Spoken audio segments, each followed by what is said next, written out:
مسند امام احمد ابن حنبل کی حدیث ہے اور تمام راوی امام مسلم کی شرائط کے اوپر ہے۔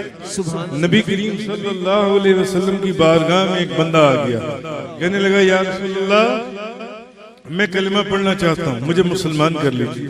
فرمایا آؤ میں تمہیں اسلام قبول کر لوں۔ اس نے کہا مگر میری ایک شرط ہے، میری ایک شرط ہے۔ بھئی تمہاری کیا شرط ہے؟ یا رسول اللہ میری یہ شرط ہے کہ میں ایمان اس شرط کے اوپر قبول کروں گا کہ میں نمازیں 5 نہیں پڑھوں گا، 2 پڑھوں گا۔ میں نمازیں کتنی پڑھوں گا؟ 2۔ اور مسند امام ابن حنبل کی حدیث ہے اور امام مسلم کی شرائط کے اوپر سارے راوی اس کے صحیح ہیں۔ آپ فرماتے ہیں نبی کریم صلی اللہ علیہ وسلم نے اس نے کہا یا رسول اللہ میں 2 نمازیں پڑھوں، میں 5 نہیں۔ بتائیے دنیا کے سارے مفتی اکٹھے ہو جائیں، شیخ الحدیث اکٹھے ہو جائیں، مفسر قرآن اکٹھے ہو جائیں، کیا کسی بندے کو 2 نمازوں کے اوپر اسلام قبول کروا سکتے نہیں؟ ہاں کیوں؟